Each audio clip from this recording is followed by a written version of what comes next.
ونستعينه ونستغفره ونعوذ بالله من شرور أنفسنا ومن سيئات أعمالنا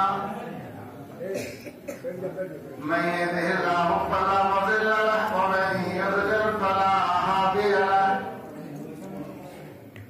وأشهد أن لا إله إلا الله وحده لا شريك له وأشهد أن محمدا عبده ورسوله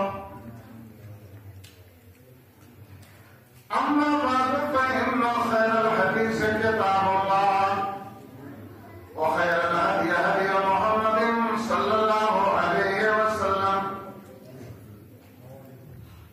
وشر الأمور محدثاتها وكل محدثة بدعة وكل بدعة ضلالة وكل ضلالة في النار وأعوذ بالله السميع العليم من الشيطان الرجيم بسم الله الرحمن الرحيم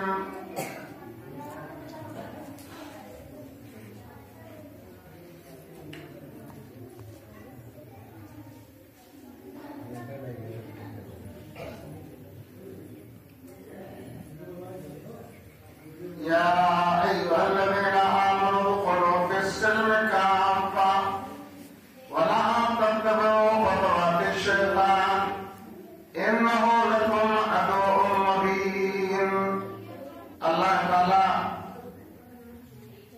ان تمام بھائیوں کو گاؤں کی ماں اور بہنوں کو جزائے خیر دے جنہوں نے اس پروگرام کو پائے تکمیل پہنچانے کے لیے دامے درمے سونے اپنی قربانی پیش کیا ہے. اللہ تعالیٰ ان کی قربانیاں قبول فرمائے.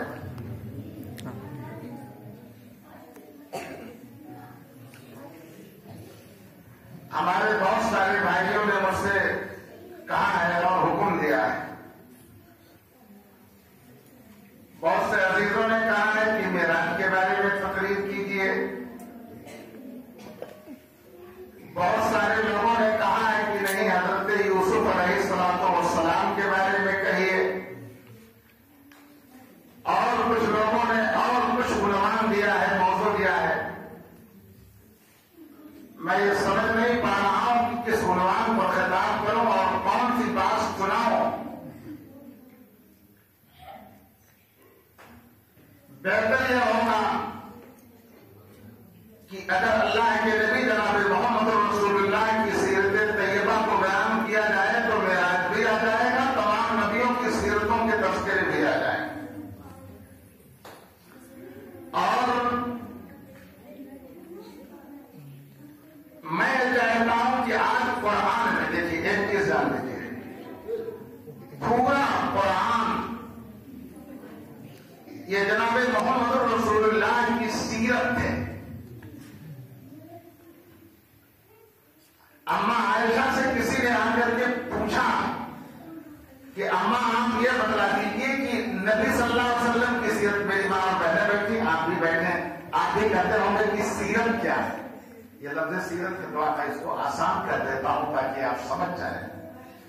سوال اما عائشہ سے ہوا تھا کہ آپ یہ بتلائیے کہ نبی کی سیرت کیا, یعنی اللہ کے نبی کیا کہتے تھے, کیا کرتے تھے, کیسی زندگی گزارتے تھے, عورتوں میں کیسے رہتے تھے, باہر کیسے رہتے تھے, لوگوں میں کیسے رہتے تھے, آپ کی زندگی کیسے گزرتی تھی, آپ کا طریقہ, آپ کی خصلت اور آپ کی عادت کیا, یہ سیرت کا معنی ہے.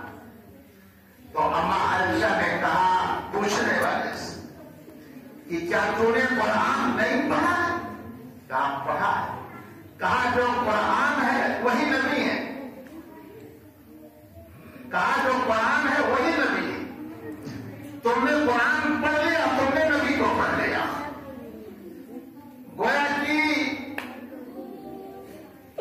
قرآن کی 6666 آیتیں یہ رسول دو عالم کی سیرت طیبہ کو بیان کر رہے ہیں. آپ نے ایک ایک آیت کو پڑھ کر کے, مطلب بیان کر کے, عمل کر کے اپنے صحابہ کو دکھایا. دنیا میں جتنے بھی نبی آئے ہیں 1,20,000 سے زیادہ یا 1,40,000 جو بھی اقوال ہیں، جتنے بھی نبی گزرے ہیں، نبی غلطی نہیں کرتا، یہ عقیدہ ہے، نبی سے غلطی نہیں ہو سکتی۔ اللہ نے نبیوں کو بچایا ہے، ان کے چاروں طرف سیکورٹی کرتی ہے آسمان سے، جیسے پردھان منتری آتے ہیں، ابھی یہاں کا MLA آ جائے تو چاروں تھانہ کی پولیس آ جائے گی سیکورٹی کے لیے، حفاظت کے لیے۔ جتنے بھی نبی زمین پر بھیجے گئے ان کی بھی سیکورٹی رہی، فرشتے ان کی حفاظت کرتے رہے، اس لیے نبی سے کوئی غلطی نہیں ہو سکتی۔ آج میں قرآن میں سورہ لہب، قرآن میں سورہ ضحیٰ، قرآن میں سورہ الم نشرح اور اس کے علاوہ سورہ کوثر، یہ 4-5 مخصوص صورتیں ہیں جس میں اللہ کے نبی کی ذات سے بحث کیا گیا۔ میں وہی آپ سنا دے رہا ہوں، آپ اپنے نبی کے بارے میں جان لو، میری ماں اور بہنیں جان لیں۔ اور یہ میری تقریر خاص مسلمانوں کے لیے نہیں ہے، بلکہ قرآن جیسے تمام لوگوں کے لیے نازل ہوا، اس لیے قرآن کی تقریر بھی تمام لوگوں کے لیے، اس میں ہم مسلمانوں نہیں کہیں گے، ہماری تقریر تمام جنتا برادر کے لیے، اس لیے کہ ہمارے نبی، آپ کے نبی یہ تمام دنیا والوں کے لیے پیغمبر بنا کے دے گئے۔ اس سے پہلے جو نبی آتے تھے کسی گاؤں، کسی بستی، کسی علاقہ کے ہوتے تھے، لیکن ہمارے نبی آئے تو پوری دنیا کے لیے آئے، جنوں انس کے لیے آئے۔ تو اللہ کے رسول جناب محمد رسول اللہ کے بارے میں ایک سورت ہے جس کا نام سورہ لہب ہے۔ تبت یدا ابی لہب وتب ما اغنی عنہ مالہ وما کسب سیصلی نارا ذات لہب وامرأتہ حمالۃ الحطب فی جیدہا حبل من مسد۔ یہ چھوٹی سی سورت ہے، اسی کا ترجمہ اور مطلب بیان کر دوں گا تو آپ کی سمجھ میں آ جائے گا کہ نبی کو ہمارے جو بھی برا کہے گا وہ دنیا آخرت دونوں میں برباد ہو جائے گا۔ آپ کو برا کہنے والا چاہے سگا آپ کا چچا ہی کیوں نہ ہو، اس کو بھی اللہ برباد کر دے۔ آپ کے نبی اماں کے پیٹ میں تھے کہ آپ کے ابا عبداللہ کا انتقال ہو گیا۔ تاریخ میری ماں بہنوں سن لو، آپ بھی جان لو جلدی جلدی، پھر میں اصل موضوع پہ آ رہا ہوں۔ یہ آپ پڑھو گے تو ٹائم لگے گا، میں بیان کروں گا تو 5 منٹ میں آپ جان لو گے۔ اللہ کے نبی اپنے اماں کے پیٹ میں تھے کہ آپ کے ابا عبداللہ کا انتقال ہو گیا۔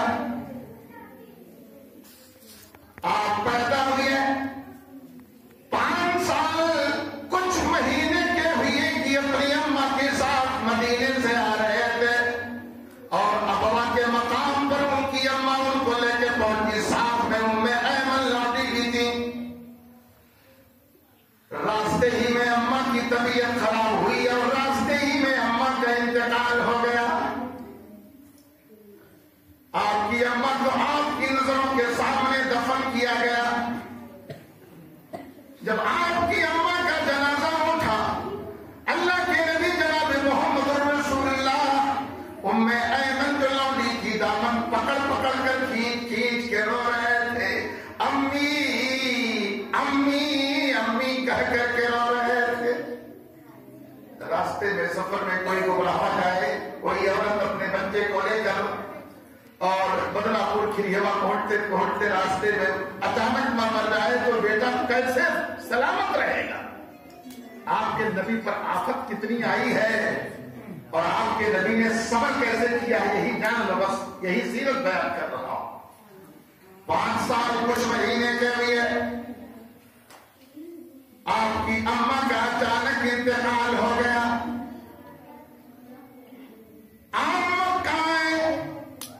ام ایمن اللہ کے نبی کو لے کر کے مکہ آئی،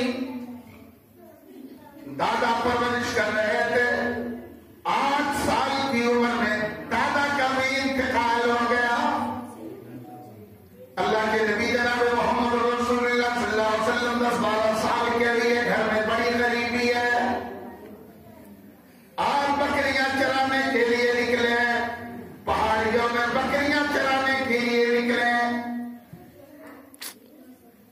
اپنے نبی بننے کے بعد اپنے صحابہ سے کہا تھا کہ اے میرے صحابہ، میں جب بکریاں چلاتا تھا تو پہاڑیوں کے اندر جھربیلیوں کو کھایا تھا.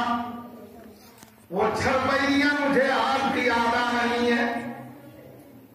بکریاں چلانے والا پیغمبر اللہ نے بکریاں چروائی اس لیے کہ بعد میں پوری دنیا کو چلانا ہے. پہلے بکری چلاؤ، بعد میں میرے تمام بندوں کو چلاؤ، یہ اشارہ تھا. اور جانوروں میں بکریاں جو ہوتی ہیں بہت اچھی ہوتی ہیں، وفادار ہوتی ہیں.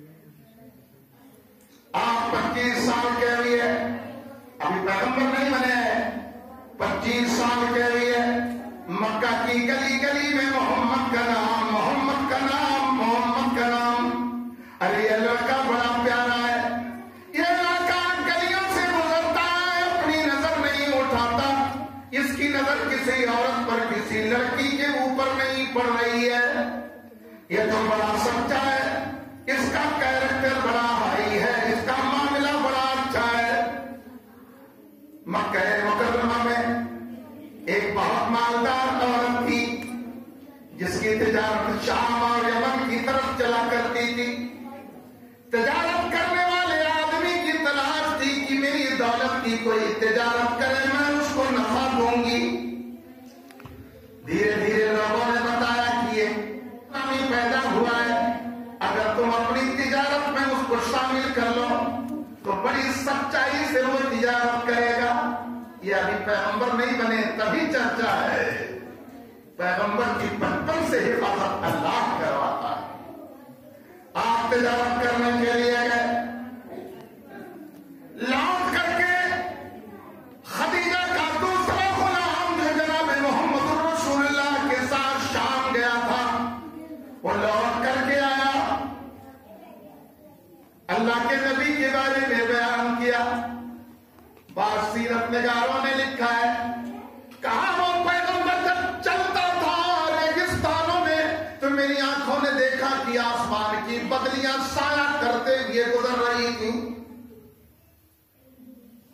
کہا میں نے حیرت انگیز معاملہ راستے میں دیکھا ہے. یہ محمد کتنا بڑا آدمی ہے، یہ ایک ایسا آدمی ہے، اور اللہ کے رسول کی برکت کا ہاتھ لگا تو خدیجہ کی دولت میں اتنا نفع کہ اتنا نفع کبھی زندگی میں نہیں دیکھا تھا. حضرت خدیجہ دو مردوں سے بیوہ ہو چکی ہیں، ایک نہیں دو مردوں سے بیوہ ہو چکی ہیں. اللہ کے نبی کو اللہ تعالیٰ نے بھیجا تھا کہ جاؤ یتیموں کی نگہبانی کرنا، رانوں کی نگہبانی کرنا، بیواؤں کی نگہبانی کرنا. اللہ کے نبی سن لینا، میری آواز جہاں تک جا رہی ہے میں نہیں کہتا، انگریزوں نے لکھا ہے، انگریز اسکالروں نے لکھا ہے، دنیا کے بڑی بڑی کتابوں کے لکھنے والوں نے لکھا ہے کہ پوری دنیا میں جناب محمد رسول اللہ سے بڑا کوئی نہیں آیا. مسلمان نہیں، غیروں نے لکھا ہے کہ ان سے بڑا کوئی نہیں آیا. حضرت خدیجہ نے اللہ کے نبی جناب محمد رسول اللہ صلی اللہ علیہ وسلم کے ہاں پیغام نکاح بھیجا. اللہ کے نبی نے قبول کر لیا، اس لیے کہ اگر اللہ کے نبی پیغام قبول نہ کر دے تو دنیا کے اندر یہ بیوہ عورت کہاں جاتی، ان سے شادی کون کرتا. اللہ کے نبی جناب محمد رسول اللہ نے 25 سال کی عمر میں 40 سال کی عورت سے شادی کر لیا. سمجھ رہے ہو؟ ایک واقعہ بڑا بیان کر دے رہا ہوں. اس عورت سے شادی کیا اور خدیجہ سے شادی کرنے کے بعد دنیا میں بیوہ عورتوں کی عزت بڑھ گئی اور بیواؤں کی شادی ہونے لگی. اسی ملک ہندوستان میں جب آپ پیدا ہوئے تھے تو انڈیا کا حال کیا تھا تھوڑا سا بتا دیتا ہوں. اسی ملک ہندوستان میں جس زمانے میں جناب محمد رسول اللہ پیغمبر بن کر کے آئے تھے، اگر کوئی عورت بیوہ ہو جاتی اور ودوا ہو جاتی تو سماج میں اس کو الگ چھانٹ کر کے کمرے میں بند کر دیا جاتا. اور کوئی آدمی اگر سفر کے لیے نکلتا، اس کی نظر کسی بیوہ اور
25 سال کی عمر میں شادی کیا اور 35 سال کی عمر آئی تو خانہ کعبہ کی دیواریں گر پڑی تھی. اب سن لینا, کعبہ بن رہا ہے پیغمبر بننے سے پہلے. ابھی 40 سال کے بعد کا واقعہ جلدی جلدی سنا دے رہا ہوں. میں اس لیے سنا رہا ہوں کہ کتابوں میں پڑھو گے تو بہت ٹائم لگے گا اور میری تقریر میں جلدی جلدی سب سمجھ میں آ جائے گا. 35 سال کی عمر میں کعبہ کی دیوار گر گئی ہے. کعبہ میں سب مشرک ہیں, کعبہ میں مکہ میں سب مشرک ہیں, مکہ میں سب کافر ہیں, مگر وہ کعبہ کی نگہبانی کرنے والے اور اس زمانے میں جو حج ہوتا تھا حاجیوں کے لیے کھانے پینے کا انتظام کرنے والے وہ مکہ کے لوگ تھے. اس زمانے میں بھی حج ہوتا تھا اور سارا انتظام قریش کے لوگ کرتے تھے کہ پورے عرب سے جو حج آئیں گے سب تو ہم کھلائیں گے, پانی ہم پلائیں گے, کھانا ہم کھلائیں گے. وہ کہتے تھے ہم کعبہ کے متولی ہیں, ہم کعبہ کے نگہبان ہیں. کعبہ کی دیوار گر گئی, لوگوں نے اعلان ہوا کہ کعبہ بنایا جائے, مگر وہ مشرک تھے, وہ کافر تھے. اعلان ہوا کہ اے مکہ کے لوگوں اللہ کا کعبہ بنانا ہے, اللہ کا گھر بنانا ہے. اس گھر کے اندر اعلان سنیے گا کیا کہا مکہ والوں نے. ان لوگوں نے اعلان کیا کہ اے مکہ والوں اللہ کا گھر بننے جا رہا ہے, خبردار کوئی بھی آدمی ایک پیسہ حرام کا نہ دے گا. جو آپ نے حلال کا کمایا ہے, پاکیزہ روزی جو کمائی ہے وہی چندہ کعبہ کے بنانے میں دینا. وہ جو کافر تھے مگر ان کے دل میں اتنا ڈر تھا کہ اللہ کے گھر میں ناپاک پیسہ نہیں جانا چاہیے. اعلان ہو گیا اور میں نے سنایا ہے تاریخ کہ یہ لوگوں نے حج کیا ہے, کعبہ ایسے چوکور ہے اور کعبہ کے ایک سائڈ میں اتر طرف ایسے نیچی دیوار ہے, اس کو حتیم کہا جاتا ہے. سمجھ رہے ہیں, مکی تو مکہ میں بہت دور آ گئے ہیں, ان سے بیٹھ کے کبھی روداس سن لیجیے گا میرے عزیزوں اور دوستوں. وہ جو حتیم ہے وہ بھی کعبہ تھا, حضرت ابراہیم کے زمانے کا وہ بھی کعبہ تھا. لیکن جب چندہ ہوا حلال روپیہ کمایا, اس لیے مکہ والوں نے حلال روپے سے کعبہ چھوٹا بنایا اور باقی جو زمین کعبہ کی بچی تھی اس کو نیچی دیوار سے گھیر دیا. یہ بھی نشانی ہے. اب تو شاید سنا ہو حتیم میں بھی جانے کی پابندی لگ گئی ہے. غالباً مجھ کو تو 2008 میں عمرہ کرنے گیا تھا تو میں نے دیکھا تھا اکثر لوگ حتیم میں گھس جاتے اور آ کے بیان کر دیتے کہ میں کعبہ کے اندر گھس کر کے نماز پڑھا تھا. یقیناً حتیم میں جو گیا وہ کعبہ ہی تھا. کعبہ بننے لگا, حجر اسود اس میں لگا ہوا ہے نا, حجر مانے پتھر, اسود مانے کالا, اس کو انگلش میں اسٹون کہا جاتا ہے. وہ کالا پتھر ہے. اس کے بارے میں اللہ کے نبی نے فرمایا کہ یہ جو حجر اسود ہے یہ جنت کا پتھر ہے. اسی بنیاد پر جناب محمد رسول اللہ اس کو چومتے تھے کہ یہ جنت سے آیا ہوا. اس کے بارے میں حدیث ہے کہ پہلے جب آیا تھا تو یہ وائٹ تھا, سفید تھا, لیکن لوگوں کے گناہوں نے اس کو کالا کر دیا. تو یہ خبردار, یہ کسی کے دماغ میں نہ آئے کہ وہ گناہ چوستا ہے. نہیں, گناہ چوسنے کی وجہ سے کالا نہیں ہوا ہے. پتھر ہے وہ, اس کے اندر چوسنے کی طاقت نہیں ہے. گناہ جب دنیا نے کیا تو پاک کا اثر دو دیوار پر پڑا اور آنے والے اس جنت پتھر کے اوپر بھی انسانوں کے گناہ کا اثر پڑا. یہ اس کا مطلب ہے. دیوار بن گئی اور بنتے بنتے وہاں تک دیوار پہنچی ہوئی جہاں حجر اسود لگانا. مکہ مکرمہ کے تمام خاندان کے سرداروں نے کہا کہ حجر اسود ہم لگائیں گے. چاہتے تھے کہ یہ شرف ہمیں مل جائے, یہ عزت ہمیں مل جائے. لوگوں کے نیاموں سے تلوار نکل گئی, کہا ہم لگائیں گے. اللہ کے نبی جناب محمد رسول اللہ یہاں تک کہ ان لوگوں میں آپس میں سمجھاتا ہوا کہ تلواریں مت نکالو, کل سب سے پہلے جو خانہ کعبہ کے پاس آئے گا وہ جو فیصلہ دے گا اسی کو مان لیا جائے گا. رات گزر گئی, ہمارے نبی کو خبر بھی نہیں ہے. سب سے پہلے میں اتفاق دیکھو آمنہ کلال جناب محمد رسول اللہ کعبہ میں آ کے داخل ہو